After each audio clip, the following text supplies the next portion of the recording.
3 months, 92 days, 2,208 hours. That was the exact amount of time since Alia had watched the red taillights of the black SUV disappear into the rain-slicked darkness of the city, taking the only man she had ever truly loved with them. Silence wasn't empty. Alia learned that quickly. Silence was heavy. It had a weight, a texture. It filled her new apartment, a chic industrial loft with exposed brick and high ceilings that screamed independence, like a fog she couldn't wave away. The gallery was booming. The Curo collection had survived the scandal of the attempted robbery, a narrative spun by Diyun's cleanup crew to explain the police presence and the arrest of Leo.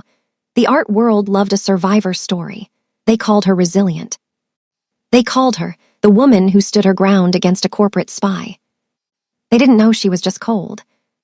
Alia stood in the center of her expanded gallery space, holding a clipboard she wasn't reading. The renovations were finally complete. The walls were a pristine, blinding white.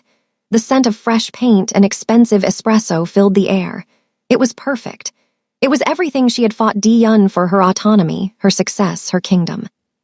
So why did it feel like a mausoleum? She walked over to the large bay window that overlooked the busy street below. It was autumn now.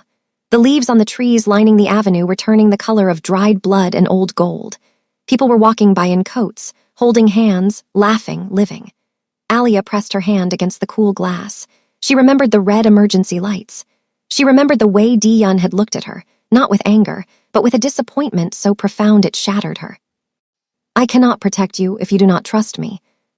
The words echoed in her skull every night. She had chosen to trust a stranger over him. She had chosen Leo's lies over Diyun's protection, and the cost of that choice was her heart. A laugh broke through her thoughts, warm, melodious, and utterly devoid of the shadows that seemed to cling to Alia these days. Alia turned, startled out of her reverie. Standing near the entrance, wrestling with a large, awkward box of supplies, was Jaiwan. Jaiwan was everything Alia felt she had lost. She was soft where Alia had become hard. Her eyes crinkled when she smiled, which was often. She had rented the studio space on the second floor for her art therapy practice 3 weeks ago. Alia had been hesitant at first. She didn't want a tenant, she wanted isolation. But Jaiwan had somehow wormed her way past Alia's defenses with nothing more than herbal tea, an uncanny ability to listen without judging, and a persistent kindness that Alia found impossible to reject. "Need a hand with that?" Alia asked, forcing a smile that didn't quite reach her eyes. She set the clipboard down on a pedestal meant for a bronze bust. Jaiwan blew a strand of hair out of her face, grinning apologetically. "Please, I thought clay would be lighter. It is just mud, right? Why does mud weigh a ton? I swear, gravity works differently in this building. Maybe it's the weight of all this serious art pressing down on us." Alia chuckled, a real, albeit small, sound, and walked over to grab the other end of the box. The weight was substantial, grounding. Together, they maneuvered it toward the elevator, their footsteps echoing in the high-ceilinged space. "You're working late again," Jaiwan noted, her voice gentle as the elevator doors slid shut, enclosing them in a small silver box. "You were here when I left last night, and you were here when I came in this morning. Do you sleep, Alia? Or are you secretly a vampire? I've never seen you eat anything other than espresso beans." "Sleep is for people who don't have an opening night in 2 weeks," Alia deflected, leaning against the metal wall and crossing her arms. "Besides, the quiet helps me think. The city is too loud during the day." Jaiwan studied her. It was a professional habit, the way she looked at people. She didn't dissect them like Diyun did, looking for weaknesses or threats. She looked for cracks so she could pour gold into them. She looked for the hurt child hiding inside the competent adult. "You know," Jaiwan said softly, "the emptiness. It doesn't go away by filling the room with things, or with work. It goes away by letting yourself feel it." Alia stiffened.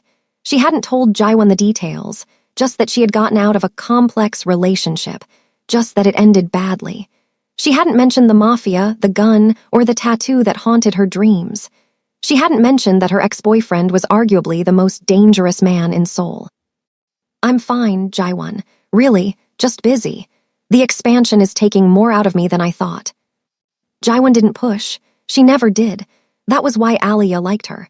She just nodded, accepting the boundary, and changed the subject seamlessly. Well, if you ever decide to take a break from conquering the art world, I'm meeting someone for coffee later. You should come. He's new. Alia raised an eyebrow, grateful for the shift in topic. The mysterious new man. You've been smiling at your phone a lot lately. I was beginning to think you were texting a ghost. Jaiwon blushed, looking down at her boots. It's complicated. He's guarded, very intense. He doesn't say much, and he has this wall up that's 10 feet high. But sometimes, when he thinks I'm not looking, he looks so sad it breaks my heart. I think he just needs someone to be safe with. Safe, the word echoed in Alia's mind like a gunshot. Di-yun had wanted to keep her safe, but he had never wanted her to be his safety. He wanted to be the fortress, never the refugee. He wanted to be the king, never the man who needed to rest his head. He sounds like a project, Alia teased gently, though a pang of envy struck her chest. To be someone's safety, that sounded nice. Maybe, Jaiwon admitted with a small shrug, but kindness is underneath the armor. I can feel it. He listens, Alia, he really listens. Like everything I say is the most important thing he's heard all day. The elevator dinged. Alia helped her unload the box into the bright, airy studio filled with colorful paintings and comfortable chairs. She declined the coffee offer, citing inventory checks. She wasn't ready to see happy couples. She wasn't ready to see what moving on looked like. She preferred her mausoleum. Across the city, the atmosphere was diametrically opposed to the warmth of Jaiwon's studio. In a boardroom that sat at the top of a skyscraper piercing the low-hanging clouds, Di-yun sat at the head of a long mahogany table. The view behind him was spectacular, the entire sprawl of Seoul, glittering and alive, a testament to human ambition. He didn't look at it. He looked at the quarterly reports in front of him with eyes that felt like they were filled with sand. The numbers were up. Obsidian Estates had acquired 3 new territories in the last quarter. His family's hold on the construction sector was absolute. The illegitimate businesses, the ones that required shadows, were being phased out or buried so deep no audit could find them. He was doing exactly what he had promised. He was legitimizing the empire. His mother, the matriarch who ruled the family's social calendar and internal politics with an iron fist, sat to his right.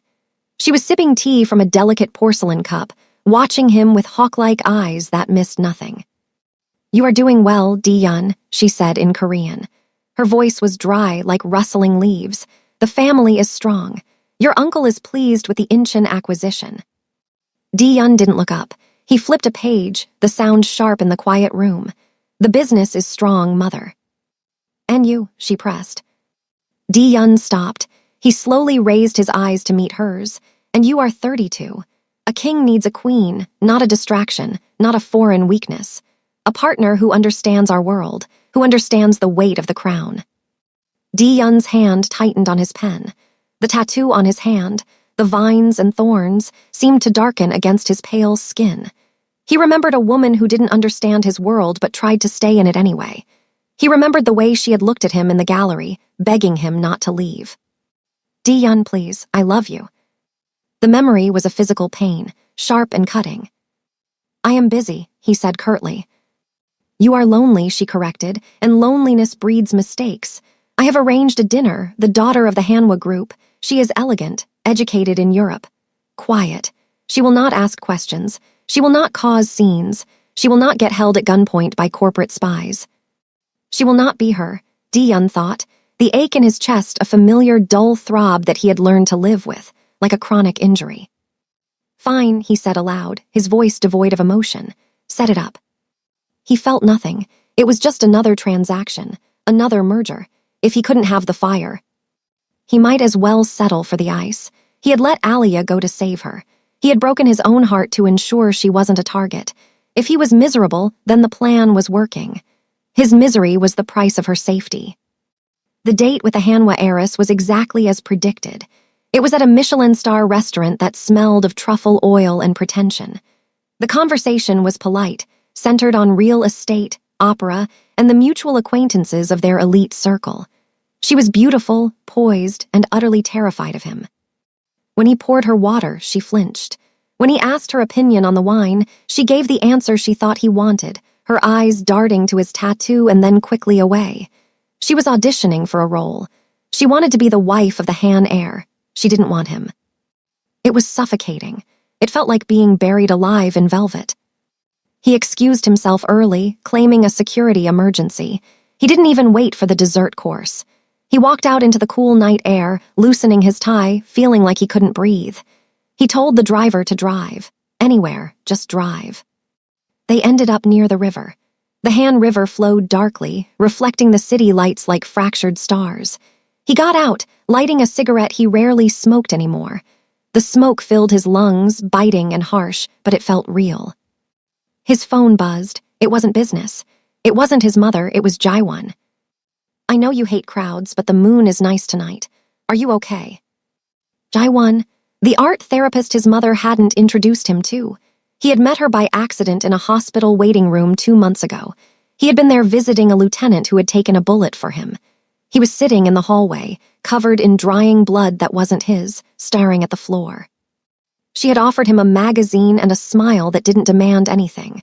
She had asked if he wanted water. She had treated him like a human being, not a weapon or a wallet.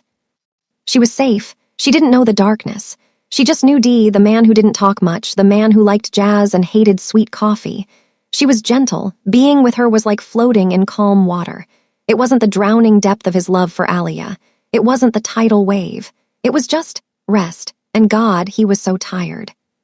He texted back, "I'm fine." He lied. He wasn't fine. He was a ghost haunting his own life. But he needed her peace like an addict needed a fix. Back at the gallery, Alia was making a decision. Her phone was ringing. It was Julian, the museum director she had met at a fundraiser a month ago. He was handsome, stable, and remarkably communicative. He sent good morning texts. He asked about her day and actually listened to the answer. He had never pinned anyone against a wall. He had never threatened to take someone's eyes. He was the antithesis of Dee Yun. He had asked her to dinner 3 times. She had said she was busy 3 times. Alia looked at the empty gallery. She looked at the reflection of a woman who was successful but slept in a cold bed every night. She looked at the art on the walls, expressions of passion and pain, and felt like a fraud. She picked up the phone. "Julian, hi, it's Alia. I'm free tonight, if the offer still stands." The date was nice. That was the word that kept looping in her brain. Nice. Julian took her to a bistro with excellent wine and soft lighting. He pulled out her chair. He talked about his upcoming exhibit on Impressionism, his eyes lighting up in a way that was genuinely endearing. Alia smiled. She nodded. She ate her risotto. She laughed at the right moments. But her mind was a traitor. When Julian reached for the salt, Alia noticed his hands. They were smooth, manicured. They didn't have the rough calluses of a man who fought. They didn't have ink crawling up the knuckles. They were hands that held brushes and wine glasses, not guns and steering wheels. When Julian asked if she wanted coffee, he ordered a latte for her. "I remember you said you liked warmth," he said with a smile. "She hates milk," a voice in her head whispered. It sounded like Dee Yun. Dee Yun would have known. Dee Yun knew she took her coffee black, bitter as sin, because she said it woke up her soul. Dee Yun knew she liked the burn. "Stop it," she told herself fiercely, gripping the stem of her wine glass. "Dee Yun is gone. This man is here. This man is healthy. This man won't get you killed." She accepted the latte. She drank it, even though it made her stomach turn. She let Julian walk her home. He kissed her on the cheek, a dry, polite peck that felt like a business transaction compared to the devouring kisses she was used to. "I had a wonderful time, Alia," he said, beaming under the street lamp. "Me too," she lied. As she walked into her apartment, locking the door behind her, she felt a wave of exhaustion crash over her. This was it. This was normal. This was what she had screamed at Dee Yun for, a life without fear, a life without trackers and bodyguards. So why did she feel like screaming? Why did she feel like throwing the vase on her table against the wall just to hear something break? A month passed, then 2. The seasons shifted, the air growing colder, sharper. Alia and Julian were officially seeing each other. It was easy. It was comfortable. Julian was proud of her. He showed her off at events. He didn't hide her in a penthouse or keep her a secret. He held her hand in public.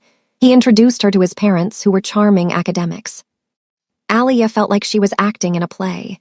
She learned her lines. She smiled on cue, but inside she was numb. The numbness was better than the pain, she reasoned. Numbness was sustainable. You could build a life on numbness. You couldn't build a life on an open wound. Jaiwan was happy for her. They sat in Alia's office one rainy afternoon, drinking tea. He sounds perfect on paper. Jaiwan chirped, scrolling through a picture Alia had shown her of Julian. Stable is good, Alia. Passion burns out. Stability builds. Stability is the foundation of a house. Passion is just the fire in the hearth. You don't want the fire to burn the house down. Alia stared out the window at the gray sky. Does it? Or does it just settle dust? Sometimes I feel like I'm waiting for something, like I'm holding my breath. Jaiwan reached across the desk and squeezed her hand. You're healing. Healing is boring sometimes. It's quiet. Chaos is addictive, Alia, but it's not love, it's adrenaline. Alia looked at her friend. Jaiwan was glowing lately. There was a softness to her, a secretive joy that made her look younger. And what about your mystery man? Alia asked, turning the tables. The guarded one, is he still a project? Jaiwan smiled, looking down at her lap, twisting a silver ring on her finger. He's opening up, slowly, like a flower that's been in the dark too long. He told me about his childhood last week, just a little bit, about the pressure, about how he was raised to be a king, not a boy. Alia froze. A king. It was a common metaphor, she told herself. Lots of men had egos. He held my hand, Alia, Jaiwan continued, her voice soft with affection, and his hand was shaking. For a man so strong, to see him shake, it made me realize how much he's holding back. I think I'm falling for him. Alia felt a pang of sympathy mixed with a strange, foreboding chill. She knew what it was like to love a broken man. She knew the allure of the cracks in the armor. Be careful, Jaiwan. Broken men cut you when you try to put them back together. They have sharp edges. I know, Jaiwan said softly, but I think he's worth the blood. A week later, the invitation arrived. It was a heavy, cream-colored envelope with gold lettering. The Children's Art Initiative Gala. It was the biggest charity event of the season, raising money for art therapy programs in orphanages across the country. Jaiwan was on the organizing committee. It was her baby. You have to come, Jaiwan pleaded over the phone. Julian is coming, right? It's a black tie event at the Grand Seoul Hotel. It'll be fun. Plus, I want you to meet him. Finally. Him? Alia asked, cradling the phone between her ear and shoulder as she signed invoices. My guy, he agreed to come. I told him it was for the kids and he couldn't say no. He hates these things, but he's doing it for me. That's a good sign, right? Alia hesitated. Galas reminded her of the last time she saw Di-yun, the red lights, the fear, the smell of betrayal. But she couldn't hide forever. She was the phoenix, remember? I'll be there, she promised. The night of the gala, the ballroom of the Grand Seoul Hotel was transformed into a wonderland of lights and suspended sculptures. A string quartet played soft classical music, the melody floating over the murmur of the city's elite. Champagne flowed like water. Alia wore a dress of deep emerald green velvet. It was high-necked and long-sleeved, modest from the front, but the back plunged dangerously low, revealing the smooth expanse of her skin. It was elegant, armored, yet vulnerable. She wore her hair up, exposing her neck, diamonds glittering in her ears. Julian looked dashing in his tuxedo, staying close to her side, introducing her to donors. He was in his element, charming and social. You look stunning, Julian whispered, kissing her temple, the most beautiful woman in the room. Thank you, Alia murmured, her eyes scanning the room. She wasn't looking for admiration. She was looking for Jaiwan. She saw her near the stage. Jaiwan looked ethereal in a pale pink gown, her hair loose and wavy. She looked like a princess from a fairy tale. She was laughing, talking to a donor, her hand resting on the arm of the man standing beside her. Alia's world stopped. The air left the room. The music distorted into a buzzing noise. The champagne glass in her hand felt suddenly impossibly heavy. The man standing next to Jaiwan wasn't just a man. He was the center of gravity. He wore a black tuxedo, tailored to perfection, fitting his broad shoulders like armor. He stood with a posture that was both relaxed and lethal, one hand in his pocket, the other holding a glass of scotch. His hair was styled back, revealing the sharp, brutal angles of his face. and creeping up the side of his neck, visible above the crisp white collar, were the vines, the black ink. Dion. Alia couldn't breathe.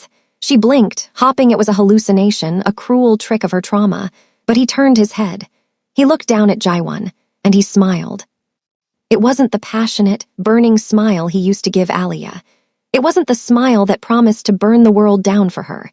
It was a small, tired, gentle smile. He reached out and tucked a strand of hair behind Jaiwan's ear. The gesture shattered Alia. That was her gesture. That was her man.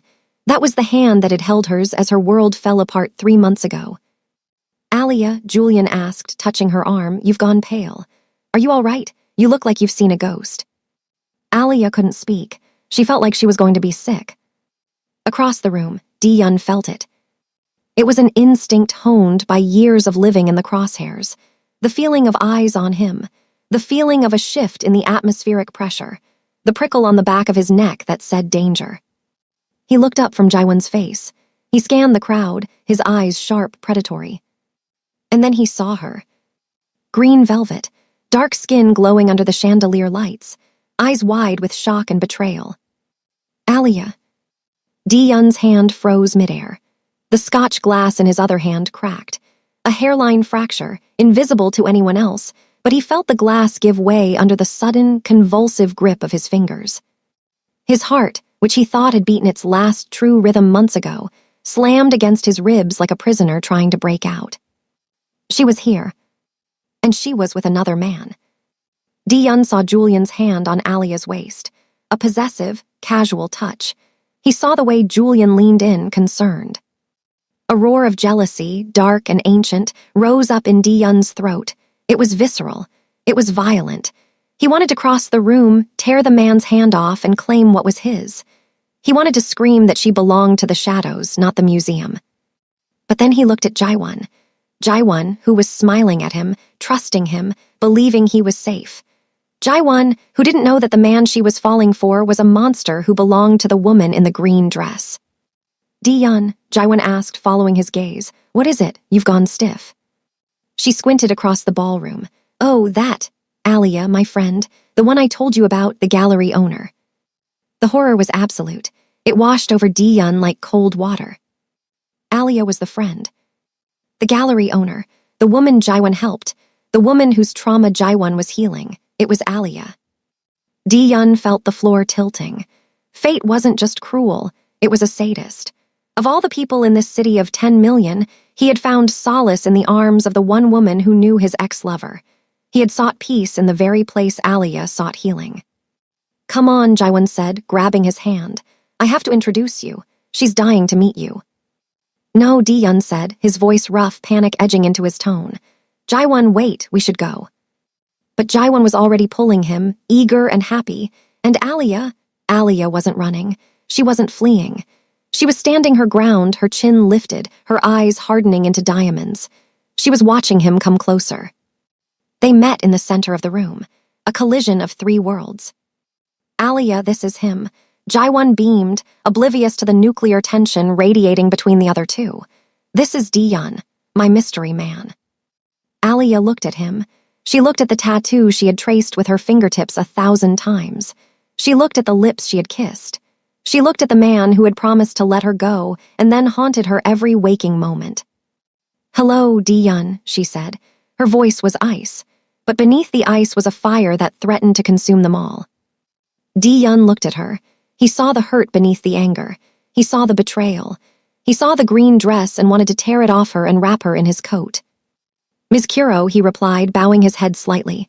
Formal, distant, a stranger.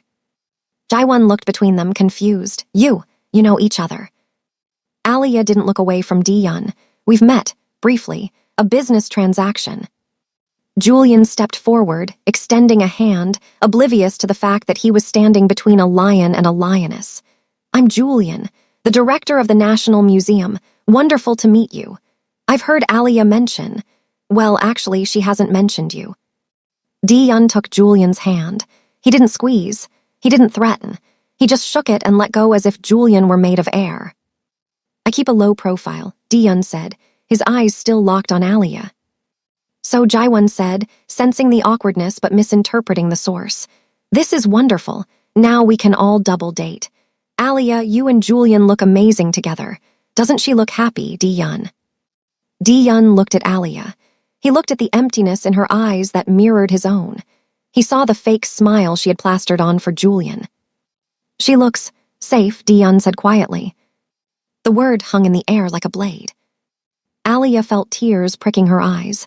Safe, the insult, the accusation, the truth. He was throwing her own desire for safety back in her face. I need a drink, Alia announced abruptly, her voice sharp. Julian, get me a drink. Julian blinked. Sure, white wine. Vodka, neat, double. Julian hurried off, sensing a storm but not understanding its origin. Alia turned back to the couple. She looked at Jaiwan, her friend, her kind, innocent friend who had helped her heal. Jaiwan, Alia said, her voice trembling slightly. You didn't tell me his name was Di-yun. He goes by D mostly, Jaiwan explained, looking concerned. Alia, are you okay? You seem shaken.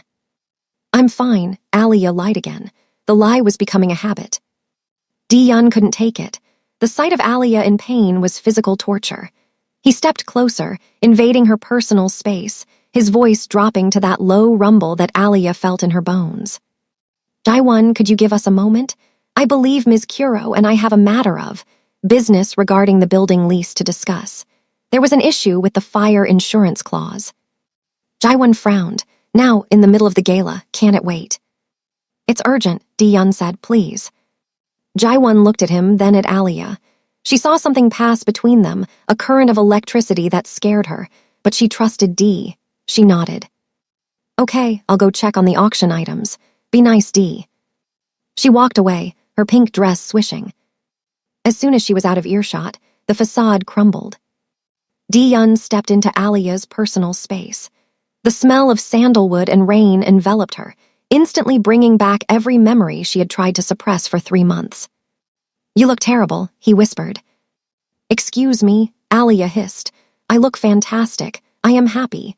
I am with a man who doesn't have a hit list. I am with a man who drinks lattes and remembers my birthday. You are lying, Di-yun said.